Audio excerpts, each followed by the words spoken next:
O'Neale, President and CEO of Fostering Change Network Foundation. And we are an organization that works with adults with foster care histories to help them with their personal and professional development. We are proud alumni of the foster care system. And we say that because there is a stigma out there about foster care. And what our work has been, I say Fostering Change Network the network has been around for about 10 years. And our work has been to highlight the contributions of adults with foster care histories, because a lot of things that we hear about foster care is typically negative, but we know that we are contributions to our community. And when we get together, we can do amazing, amazing things. So one of those ways that we try to support each other, when we just started, are the #Alumni Success Speaker Series, where we have different alum come and talk about different topics. We're more than foster care. Right? And I say that again, we're more than foster care. Yes, we've gone through foster care, and also to clarify the definition of alumni doesn't necessarily mean you have to have been in formal foster care. You could have spent any time in your childhood with someone other than your biological parents. We consider you to be alum and part of the family, because although we have different experiences, we can still relate to what it feels like to not be with our biological parents for one reason or another, and we can help strengthen each other in that. So we have different alum from different backgrounds, different fields, to talk about those things that interest us as people, right? Because I'm a social worker. I got my MSW, so I'm not saying, don't go and give back to the world. And social work tends to be the first thing that we do. It's also very important, but we're also entrepreneurs. We're authors. We're legislators. We're all kinds of different things. We're doctors. We're lawyers. We're just amazing. So the purpose of these #Alumni Success Series, Speaker Series, is to help give you different tips and information, resources and information about topics that you care about, so that it can help you grow in your personal and professional endeavors. So with that being said, I am happy to introduce to you today my brother, okay? This is my brother, Jamole, Mr. Motivator Callahan. And I have known this brother for years, right? Feels like forever. But he forever. And first and foremost, he's my brother, but he's also an amazing alum. And we met through his professional work with training. He's been training for how long has it been? 15 years, Jamole? Well, speaking close to 20, but training, moving on 10, moving on up. Yeah. Moving on. So, yeah, so it's been quite a while, Yes. So he's amazing. Just, degree in music, but also just a guru with the motivational speaking, empowering people to be the best versions of themselves. And when I thought about, who can we have to come and talk to you all about what are some things you need to, how do you become a successful motivational speaker? Okay. Because there's a difference. And he's going to talk about, the difference between motivational speaking and just speaking, but how do you become a successful motivational speaker and trainer? And no one other than my brother, right, came to mind, because he's been doing it and he can help tell other alum or others how to do the same thing. So, or bring their sauce to it, because can't nobody be Mr. Motivator. Okay. You can try, but you won't succeed. But with that being said, thank you, Jamole, for joining us. I'm going to turn it over to you. Tell us a few things.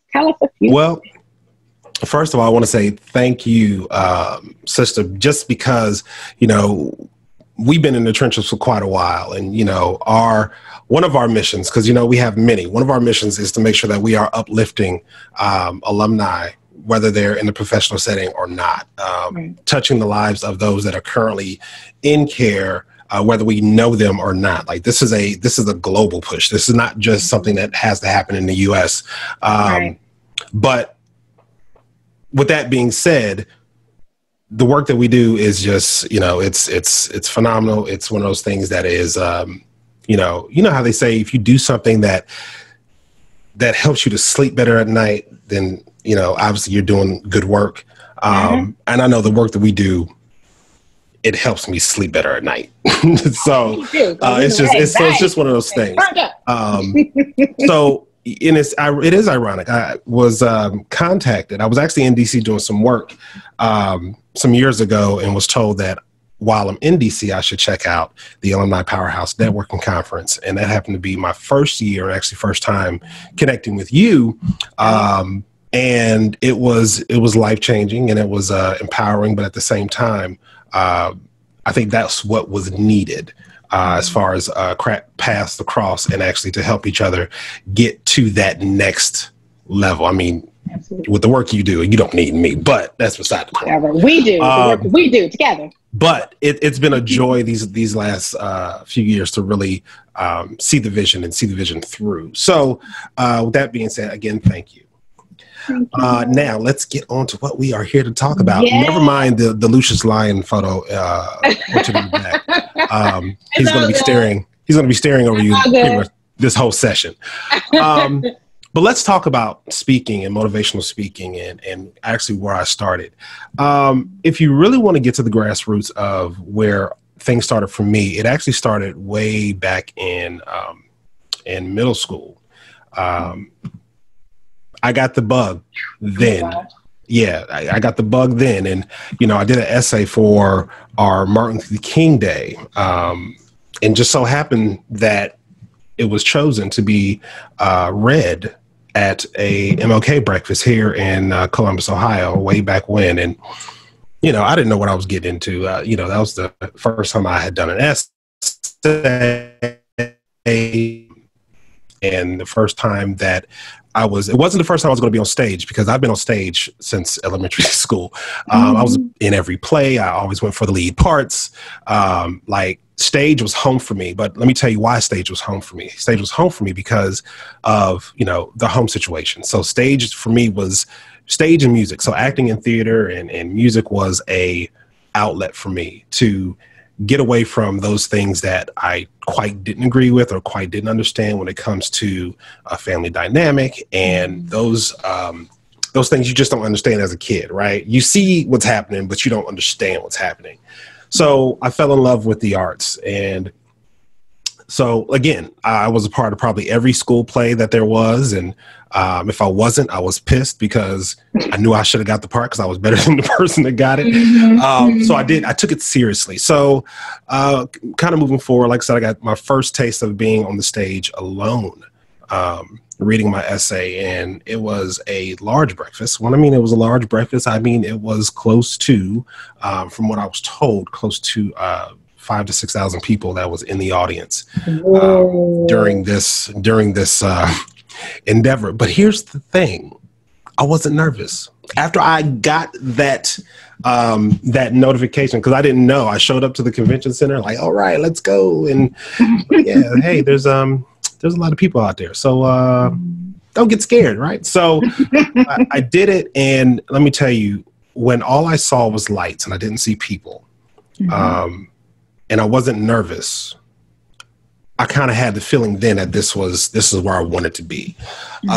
So just continued on, and as I was in the system and, a part of a ward of the state, I was a part of a therapeutic art. It's called a therapeutic arts program, where we actually used the arts as string-based therapy.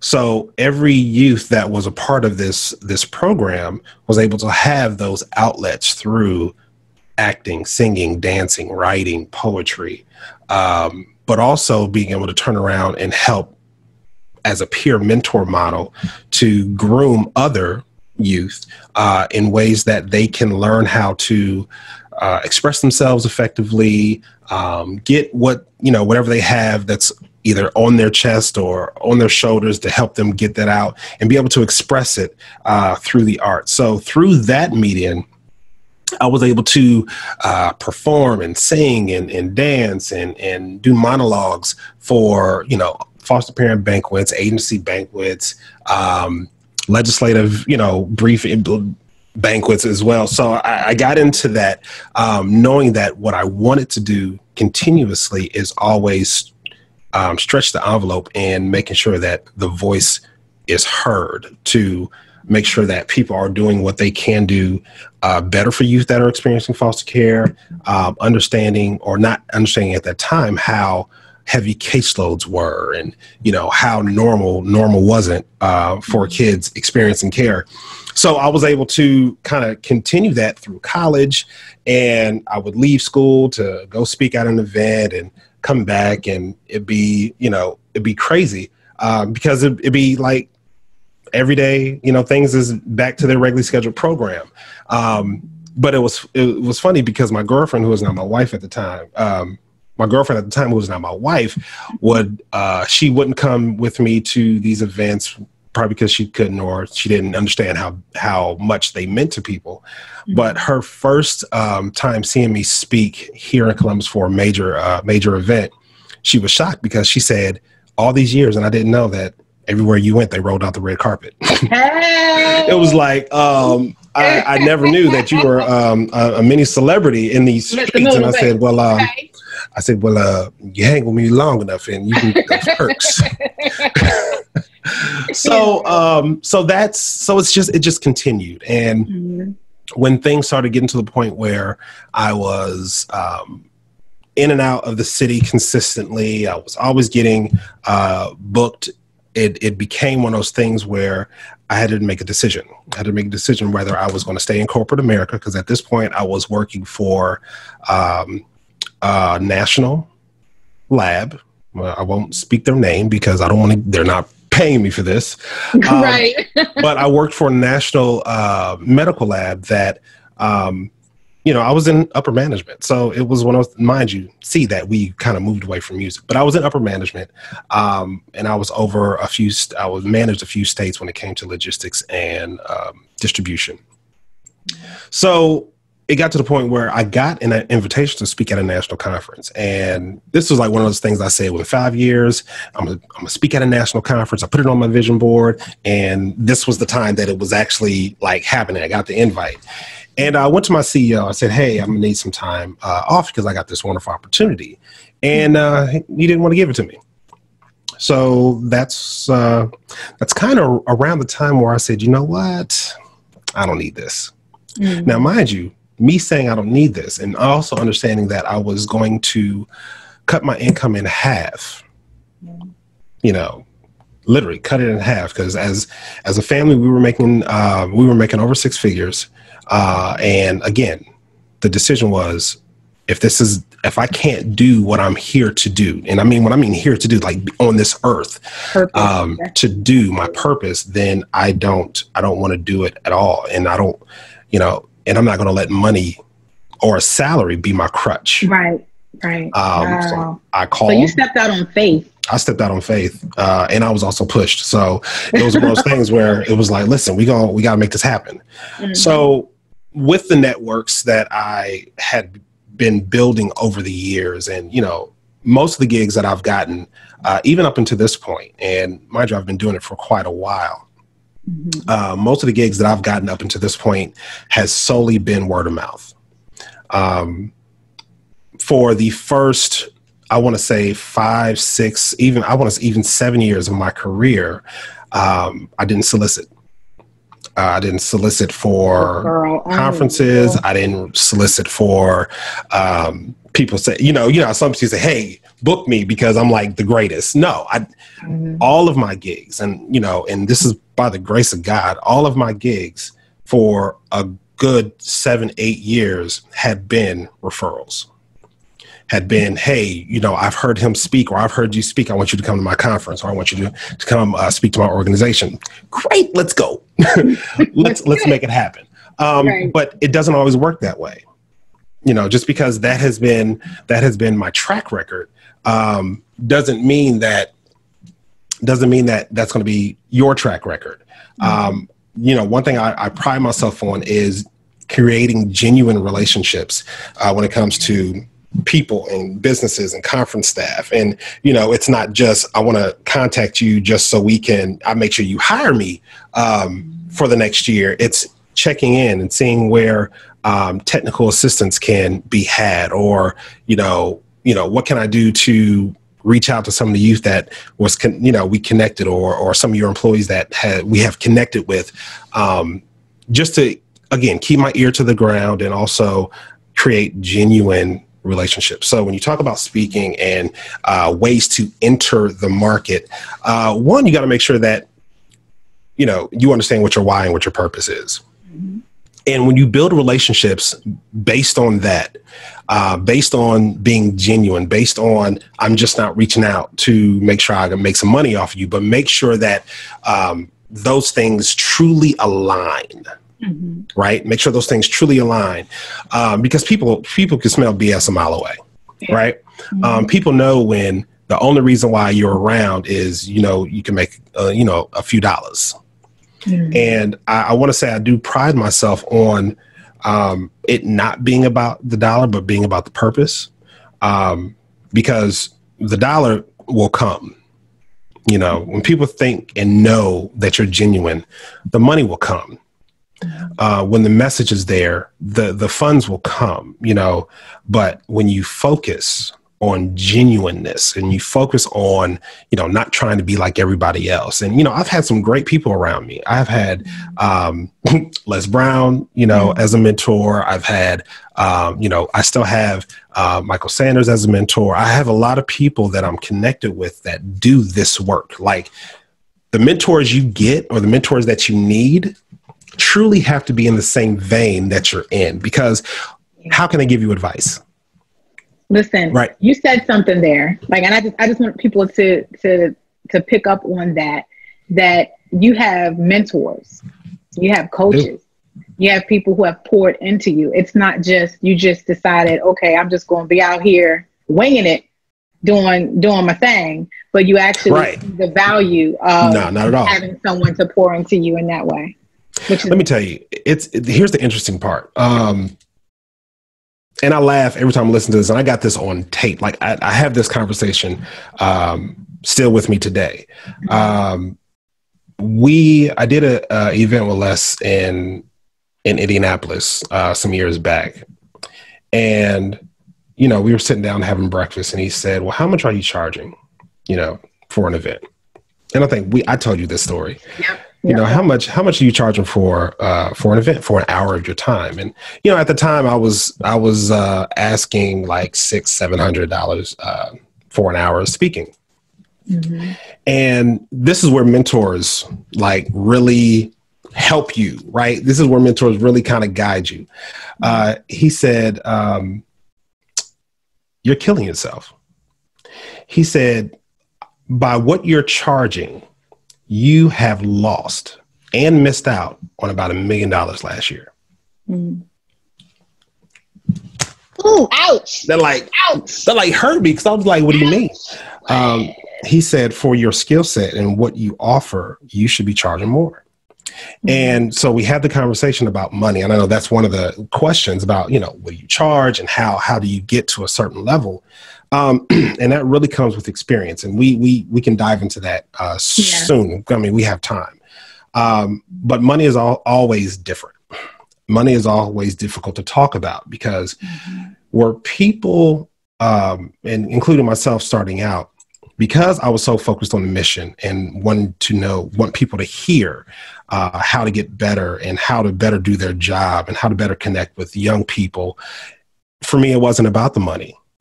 But at the same time, when you have travel expenses and you have a family, and you have to really look at this as a business. Mm-hmm. But it's purposeful work. let me not misconstrue that. Yes, it's a business. Yes, you can make some great money. Yes, you can provide for your family. But overall, you cannot let the amount of money that you think you can make be the reasons why you take certain jobs. Mm-hmm. Right now, I have so many consulting and training contracts and speaking contracts where, to be honest, my lowest contract, training contract, is $50 an hour. Mm-hmm. Now, with that being said, there's a lot of people who are not making $50 an hour. Right. We're talking in corporate America, right? So even though I have, the majority of the clients that I have, I'm making way more than that. I still have this client because what matters to me is that I can reach out and touch and be very intimate in settings with new and prospective and seasoned foster parents. Mm-hmm. And that's what matters. Mm-hmm. So being able to stretch and not only stretch yourself, but, we talked about, when do you take pro bono work? Like mm-hmm. Someone reached out to me to speak for actually September 4th, the Columbus State Scholars Network, which is a great organization. They help mentor former foster youth that's on campus of that college for their first day back. And we're going to do a full workshop. And I told them, because I love the work that they do, when it came to talking about negotiating fees, I said, you know what, I would be wrong to accept any kind of monetary donation from you or your organization just because of who you are. Mm. Right. So it's things like that where you have to really decide, okay, well, how many hours a year am I just going to donate my time? Because again, it's not all about money. How do we get the message out? Right.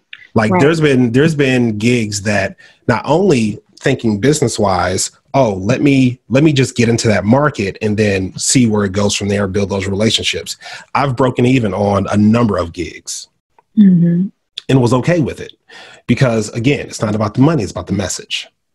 And then also it's not just always about money, it's also resources or things or in kind or things that it positions you mm-hmm. now to be able to have access to a network and a market that you didn't have access to before. And as a result, they see what you can do and they see your value. Then next time they have funds for you, or they connect you with another organization that has funds for you. So, yeah. Exactly. So you just have to, part of this grind of speaking is really just one, making yourself vulnerable, two, understanding when to make the right decisions, but also when to say no, right? So if it's just not feasible, you just, thank you, but I just can't accept not only the offer, but I can't accept the time because it's going to be too much of a strain.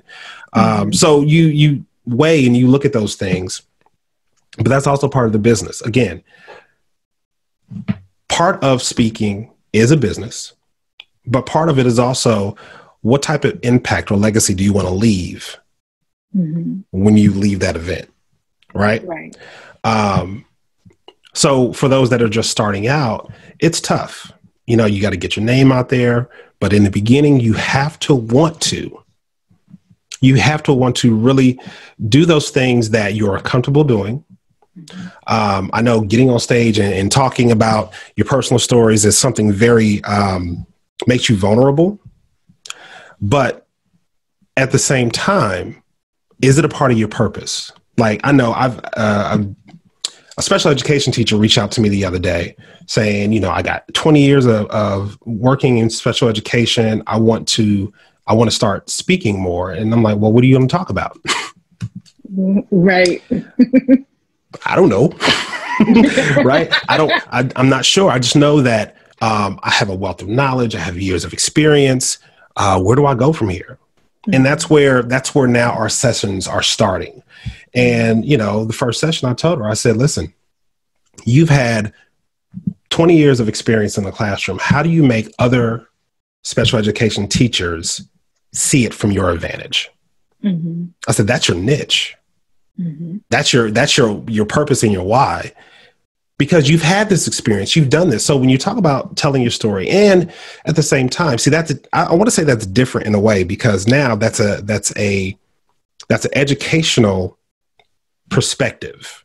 Mm-hmm. How do you use your skills to enhance the teaching in special education? Mm-hmm. That's just experience.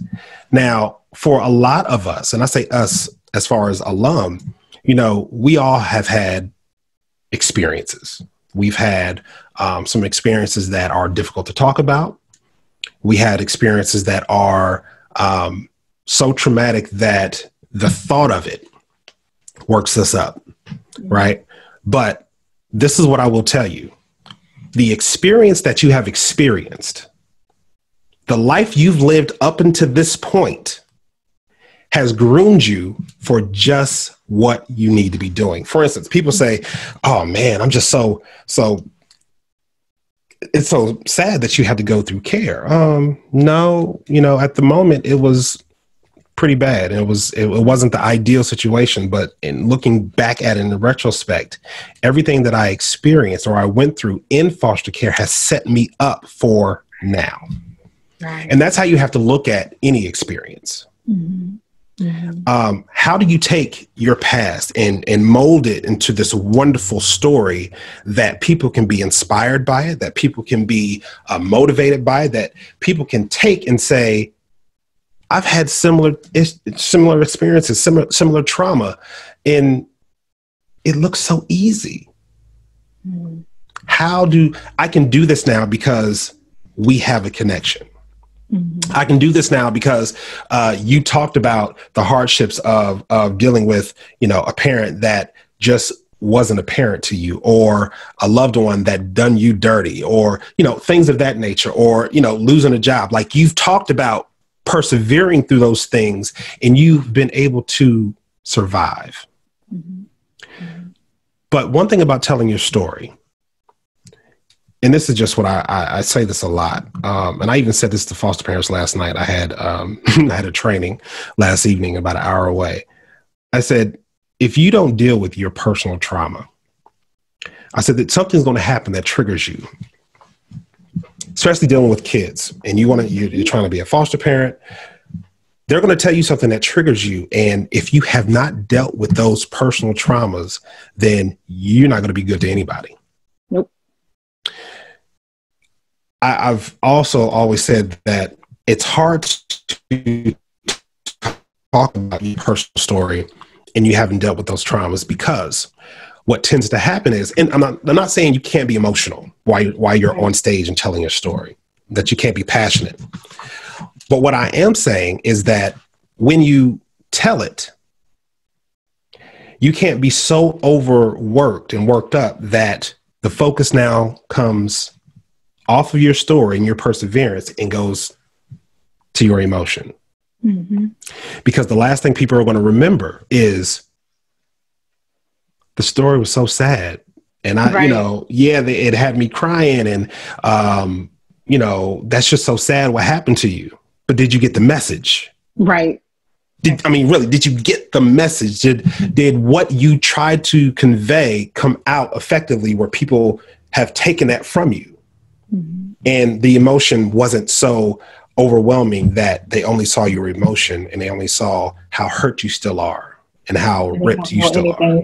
They don't know what to even do with that. And I've seen you speak, and the way you share your story and the way you talk to people and you connect with folks, it's like magic. It's not like you just get up there and you say, well, I'm Jamole and this is my story. And there was this one time when, and then there was another time when, and then one time in band camp, blah, blah, blah, right? Like, you actually, before you go into it, you already know the message that you want to share. And then what pieces of your story reinforce the message, and the way that you talk about it, it really just weaves it all together so that people can get the whole picture. And it's not just about your story. It's about the message. It's about the message. And you have to be creative. I tell jokes all the time, and I'm no way in shape or form a comedian, but part of speaking, and those that have heard me talk and heard me do keynotes before, I relate them and I refer to them as conversations. Mm-hmm, mm-hmm. Because that's what they are. If I'm doing a keynote, literally, like, you'll catch me sitting on the stage talking to you like this. Mm-hmm. Because one, you have to be able to connect to people. And if you're not connecting to people, people won't connect to your message. Mm-hmm. If you're not having a conversation where it's almost like a call and response, or where people are having a good time, people won't connect to you. So it's always, one of the things I always tell speakers too is it's not about always what you say. It's about how you make people feel. Mm-hmm. So I remember I was in Alabama in July, and normally, like I said, I'm walking around the audience, I'm asking people questions, we're having dialogue. And there happened to be this one lady who started singing. Like, I play music in everything, whether it be my trainings, my speaking engagements, I play music. I start out with music. And this one lady started singing.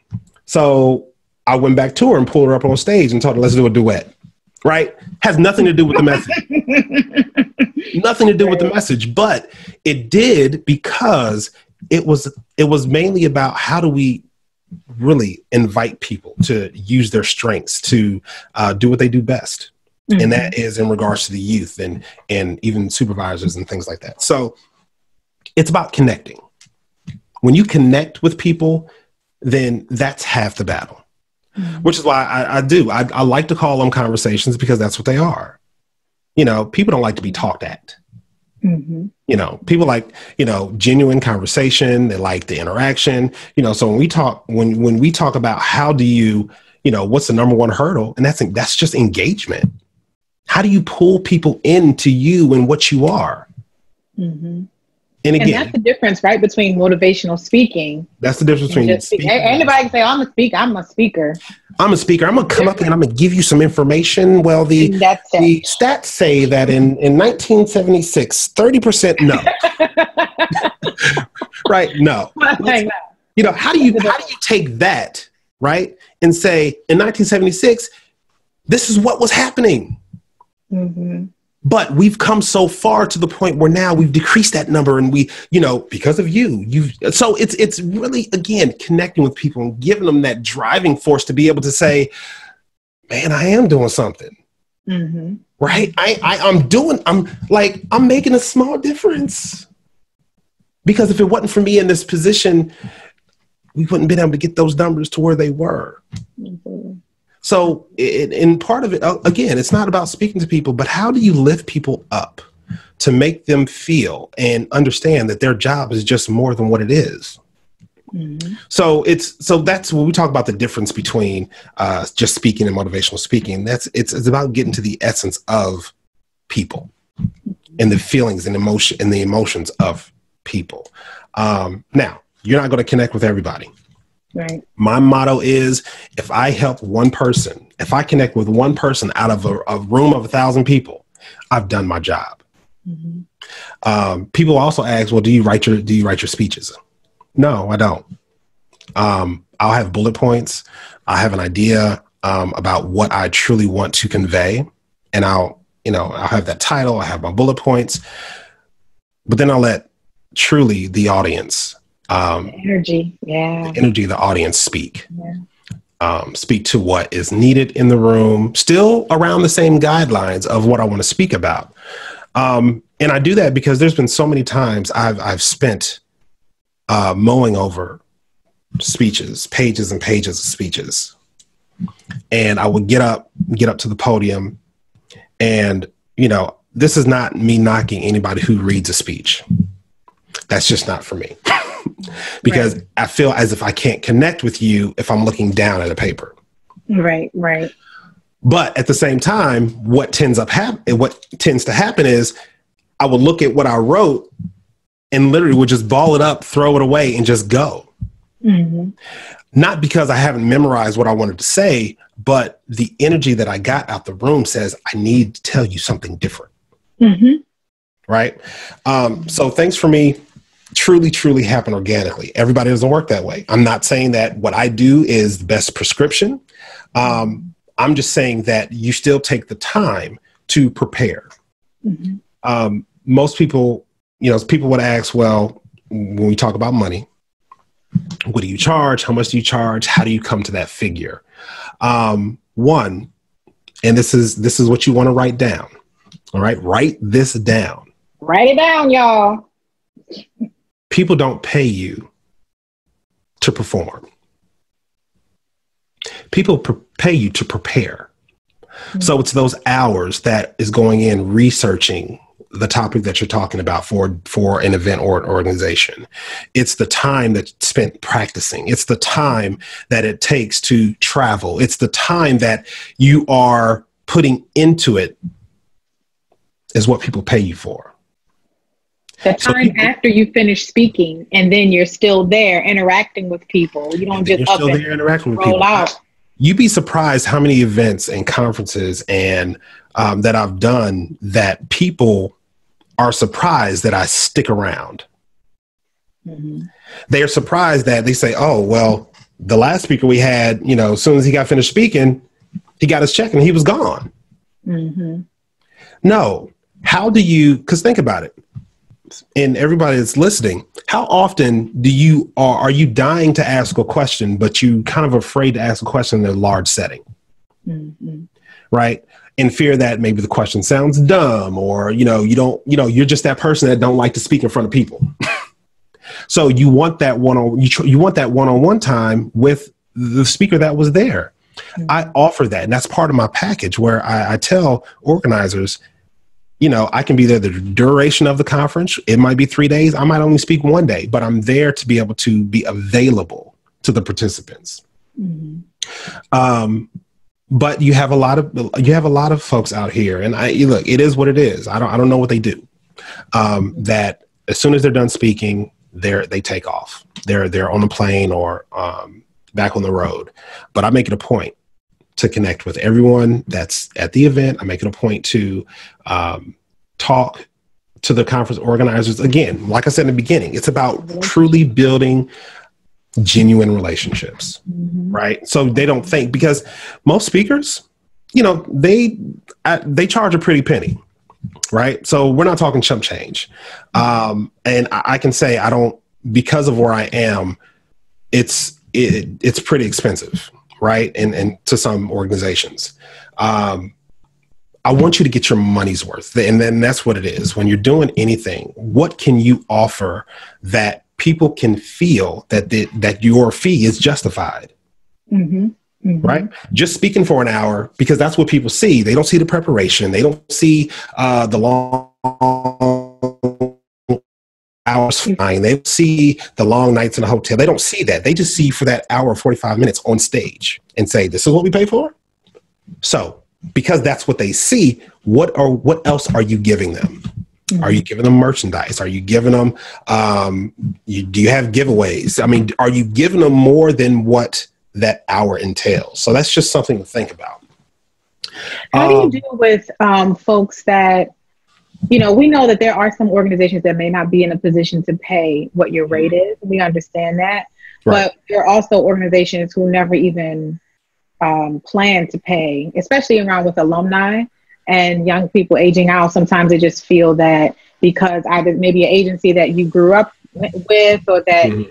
That you should just be grateful that they provided you with support, and that's about it. But how do you deal or negotiate? Do you negotiate? How do you deal with those situations? So yes, negotiations are always open. Like I have a set rate. So I have a set rate, but make sure you have room to negotiate. Because here's the skinny of it. Even with the set rate, there is a way, and this is not manipulation. This is just, way to get around the budget woes. There are going to be some organizations that just can't afford you.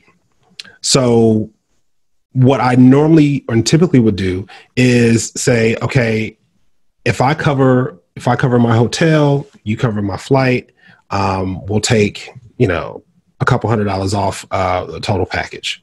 Or so you're negotiating travel arrangements, lodging arrangements. But also I've been known to show the savings, right? So let's just say that someone says, well, I can't pay, let's just say $5,000. Then what is your bottom number? So if your bottom number is $3,500, and I know I'm speaking large numbers, but that's just, I'm speaking large numbers. But so if your bottom is $3,500 per engagement, then you say, I typically would charge $5,000, but if you cover flight, hotel, maybe a food per diem a day, then I can do it for $3,500. You see what just happened there? Mm-hmm. right? It adds up to be 5,000. Exactly. Right. Right. Right. So you have to be creative, but you also have to know your bottom number.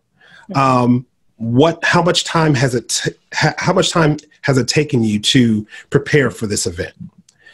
You know, how much are you saying that you're charging an hour to prepare? So if you're taking too much to prepare, how much time are you spending? And you kind of pull that together. So it's not just that you're coming up with a number.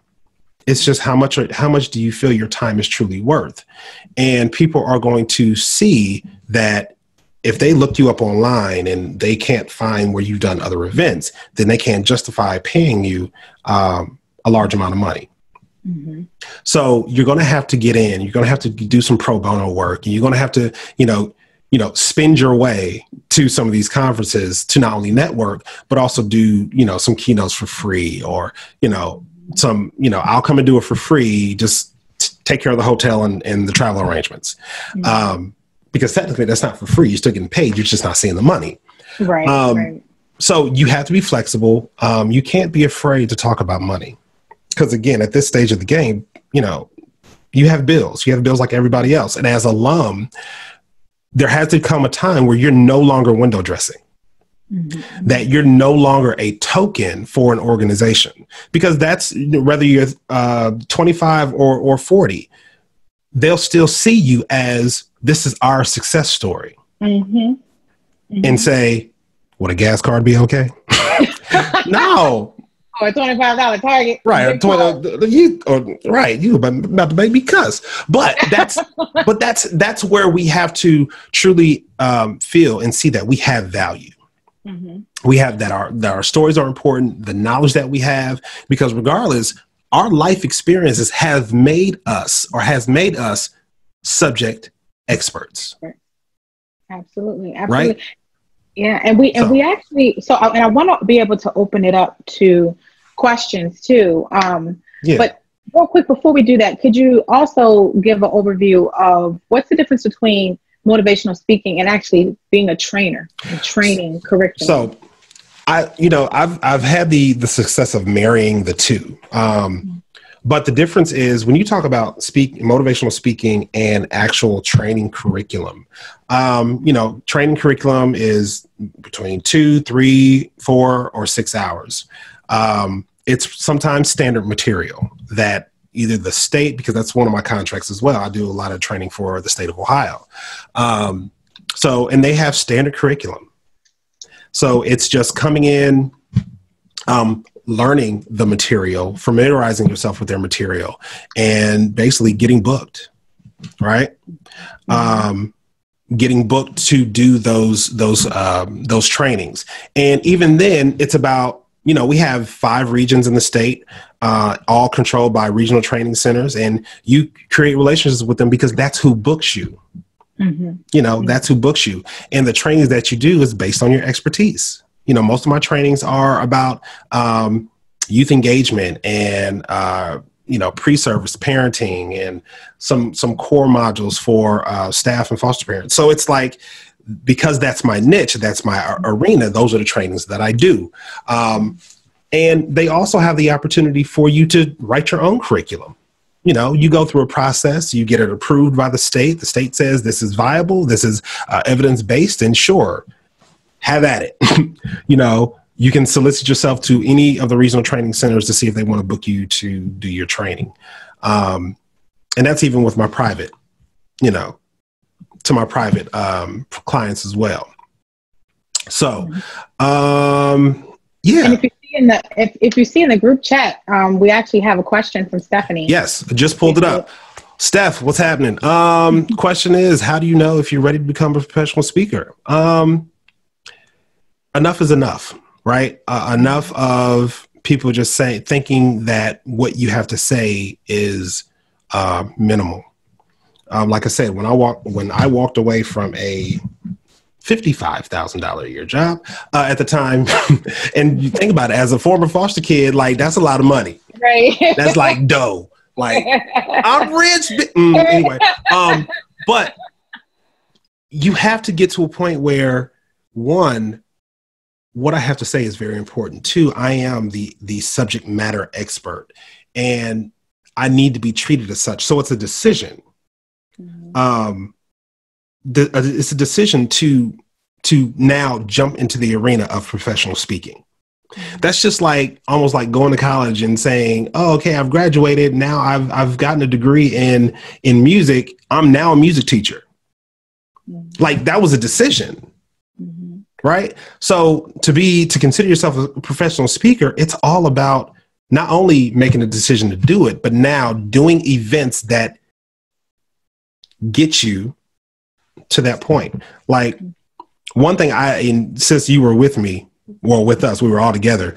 I had one of my vision board things was I'm going to become this international speaker. So I'm going to speak overseas and all that, and I put it was on a 5-year plan. Literally on the 5th year, we hit it. So we went over to England. We spoke at an international foster care conference. Guess what? Now I'm international. You can't take that from me because that was something that I actually did.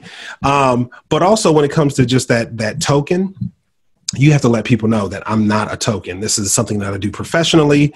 This is how I provide for my family. So a gas card or $25 gift card to the grocery store just isn't going to do. Mm-hmm. And that also, if I can add too, you have to also be okay with if they decide that they're going to ask someone else who wants to be a token, then that's all right. Right? Yeah. Like it's, because a lot of times we feel like if I don't say yes, then they'll go to someone else who say yes, and that other person will get some type of resource or something that I'm not going to get. But what you won't get is exploited. Right. Yeah, so, I mean, I've turned down gigs before. I've turned down gigs, but I've also felt like I've also lost gigs because my fee was just out of their budget. So, but those things you just have to deal with. You okay? Leora says, want to expand to for a while. My question is, you mentioned people Google you and can't see that you contributed. They can't justify paying you. So right now, if you Google me, you can find a lot, but not much is directly related to public speaking. You're not an amateur. You've probably been doing things a lot. No, it doesn't damage your worth. And I do think you should move forward boldly. Now, again, my track into speaking and having the opportunity to leave a position is not for everybody. I will always say if I had a chance to do it differently, then I would literally plan, right? So I would give myself an exit strategy. And I actually have a video on my YouTube channel that talks about developing your exit strategy. So if you do have a 9-to-5 and you want to dig into not only speaking, but starting your nonprofit, those things that wake you up in the morning, you got to have an exit strategy. You have to make sure that you got a timeline and that your timeline meets up to where you are able to say deuces to your current job. But it doesn't damage your worth. But you have to be able to get out there and everyone has social media. If you look at my social media, I post something motivational pretty much every day. I do have a separation between my professional life and my private life. And my life really isn't private. It's just, family to me is what it is, and I hold them close. So every now and again, you might see me post my kids or my wife, but not regularly, because what people need to see on social media through my eyes is something different, that motivation. Even when you look at the website, it does have a track of what I've done. So if you start now and you start putting bits and pieces out there, start giving people some motivation, you start building up your social media pages, you start creating a website. Websites are pretty fairly inexpensive these days. You just got to make sure you're keeping it up. And you get somebody fabulous who can trick out your website and your social media pages. Like my favorite publicist, and I call her my publicist because she does the damn thing. Carmen Fletcher. You find those people who can see your vision and take your vision and put it on paper or put it on social media. But no, not seeing stuff doesn't damage your worth, but you just have to prove your worth at that point. And I'd add too, Leora, to create your content, like Jamole said, you don't have to, wait until you have a certain type of, experience with, or have different content regarding the sessions that you've done or the presentations that you've given. Like Jamole said, create content. Start a YouTube page. That's one thing that I kind of stepped on for a minute. I see all these people making YouTube. Everybody's making their YouTube videos, and that's a way to get your content out there, to start building yourself up so people can actually see snippets of, oh, okay, well, if I want her to come speak for me, I can actually see a little bit of what I'm going to get. That, and like you said, with someone who was good with PR and branding, like Carmen, she did. I didn't know what a media kit was. I'm like, what is a media kit? And the way that she put it together, where she pulls the pieces that you do have, maybe you were mentioned in the article, or maybe you did a presentation or a couple presentations here, or maybe this is the lane that you're in. She pulls it all together. So when people say, okay, well, send me something about you, either they can go to your website and see it, or you can send them this media kit, this link that has a track record. So you get to control what people see of you. You just don't let, like, okay, well, I only got something here and something there. You pull it all together so that people go, oh, okay. So let me ask Leora, what arena are you in? So you said that a lot of your what you have is not showing you that you're a public speaker, but what is your arena? Yeah, you can unmute. That's fine. Okay. Oh.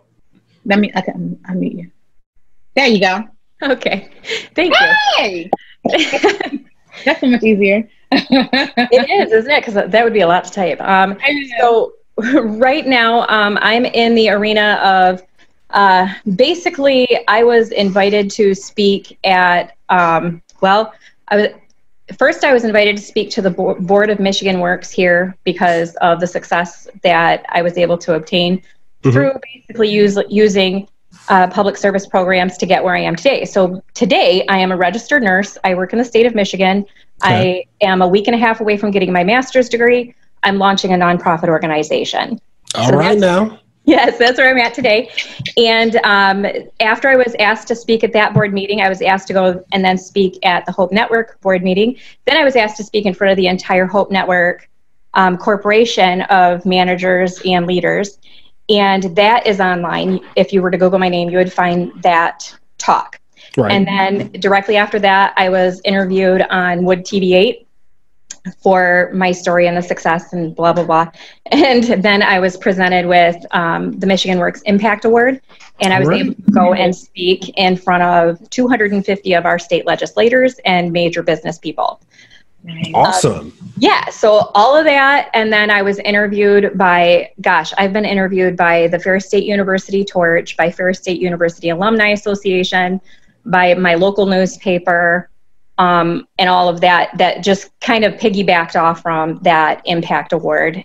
And that all just like took off, and that was in, the problem that I'm having right now is that was all in 2015. So while I've been getting my master's degree, I've been working full-time, launching my nonprofit organization, raising a family of 5. So as you can imagine, my schedule has just been overburdened. So that momentum that I had in 2015 has fizzled.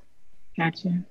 Recently, I did speak as a registered nurse at 2 different events on the subject of perinatal mood and anxiety disorders. Okay. Which is not the arena that I necessarily want to be in, because I want to be talking to people about my nonprofit. My nonprofit is a large-scale transitional housing facility for adolescents aging out of the foster care system. And that's where my passion is. And that's where I want to be, I want to be in that arena, talking about my history and overcoming that and the potential that other foster alumni have in overcoming these adverse events, and lifting them up in a way that it would also bring attention and support to my nonprofit. So, well, let me first say congratulations. It sounds like where you are, where you want to go. So in the vein of using that platform to speak, I think at this moment where you should, what's going to propel you is to get in front of people where you can talk about your nonprofit, right? And even how does you said prenatal, neonatal?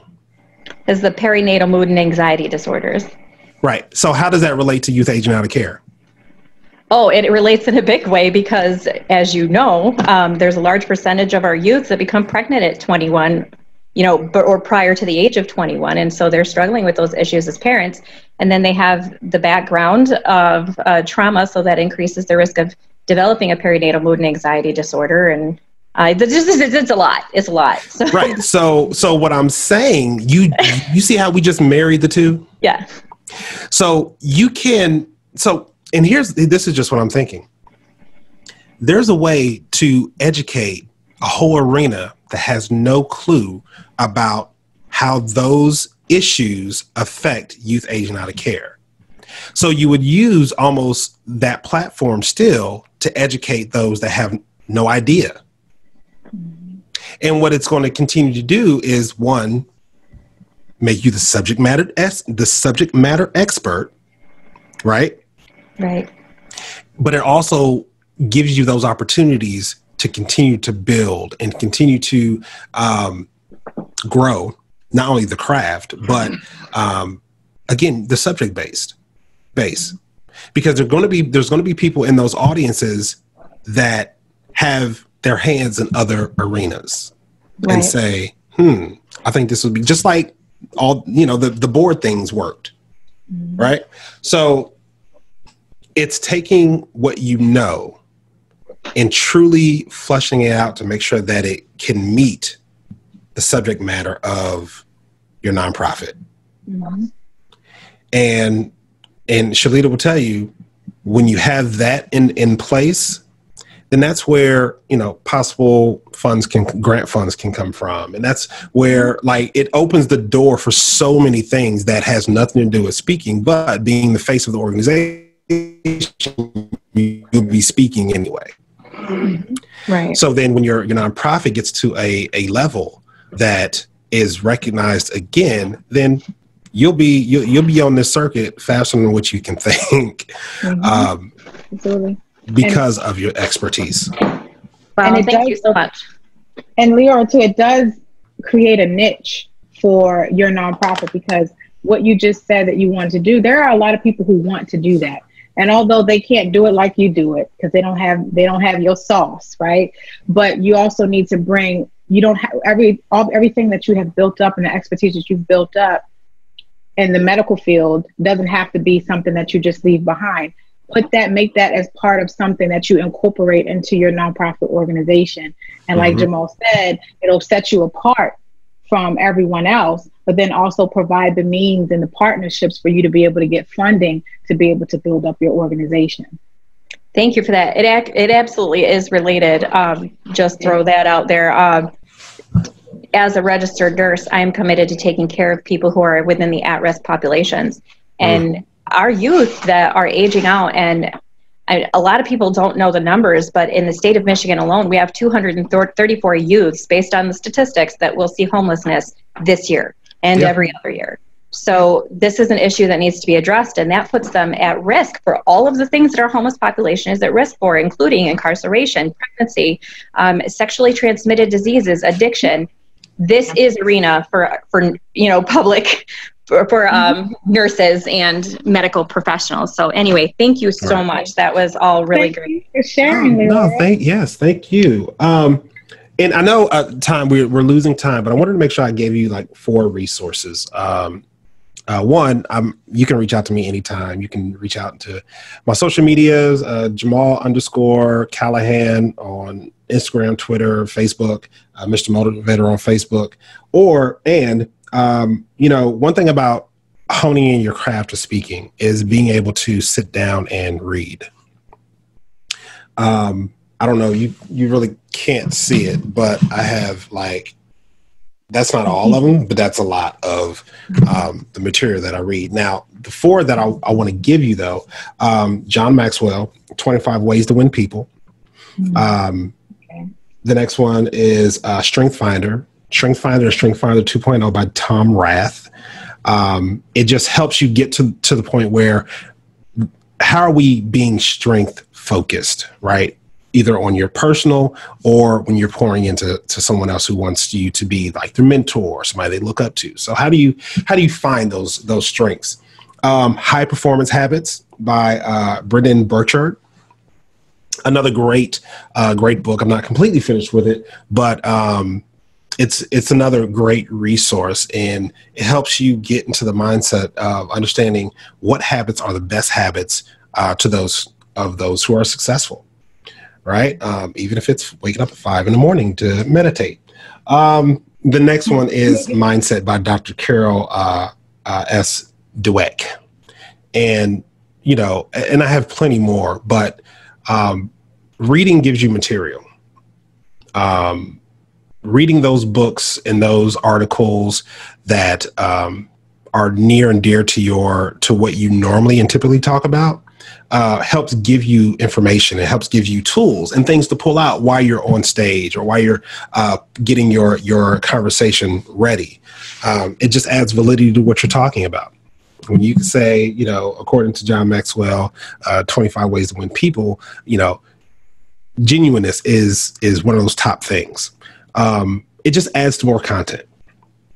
And that's what you need as a speaker. You need content, right? It doesn't matter where it comes from. It could be an article from the USA Today, but, content, reading, finding that time to read, but also finding that time for self-care as well. I know that's something we weren't able to dive deep into, because when you do speak, and this is my show, so I can go as long as I want.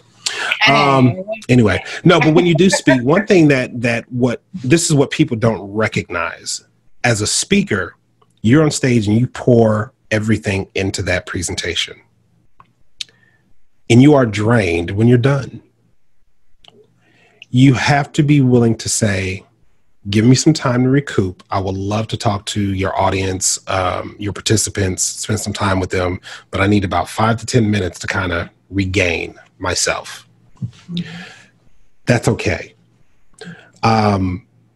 If you retire back to your room, if it happens to be in a hotel, do it. Just take some time, because this work is draining.